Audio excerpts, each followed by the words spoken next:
Hi friends, ఎలా ఉన్నారు? బాగున్నారా? ఈరోజు అమ్మ వాళ్ళ ఇంట్లో బ్రహ్మకమలం పూలు పూసాయండి. అది కూడా మేము దగ్గర దగ్గర 5-6 ఇయర్స్ అయిందండి పెట్టి. అది కూడా ఒక ఆకు పెడితే అవుతుంది. ఆకు పెట్టి 6 ఇయర్స్ అయిందండి. పెట్టాక ఒక 1 వీక్ కిందట ఒక 4 మొగ్గలు వచ్చాయి. తర్వాత ఈ శుక్రవారం రోజున నైట్ ఈ 3 పూలు పూచాయండి. చాలా సంతోషంగా అనిపించింది. ఇవి కూడా హిమాలయాల్లో పెరుగుతాయి, ఇక్కడ పెరిగాయండి. అలాంటిది ఇక్కడ పెరగడం చాలా సంతోషంగా ఉంది. ఇది ఫస్ట్ పూసిన పువ్వులకి ఇలా ఆరతి చేసుకోవాలండి, పూజ చేసుకోవాలి.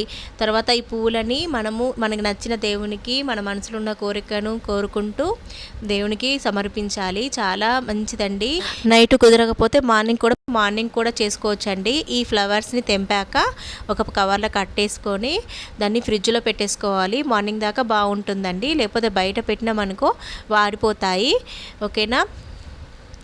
ఎంతో అదృష్టం ఉంటే ఇలాంటి అవకాశం వస్తుందండి. ఇది మంచి శుభ సూచకం అన్నట్టు, ముందు మంచి జరగబోతుంది అన్నట్టు చాలా సంతోషం కలుగుతుంది. ఇలాంటి ప్రాబ్లమ్స్ ఉన్నా పోతాయి.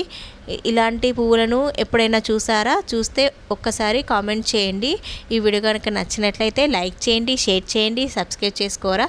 ఇలాగే నన్ను సపోర్ట్ చేస్తూ ఉండండి. థ్యాంక్ యూ అండి. బాయ్.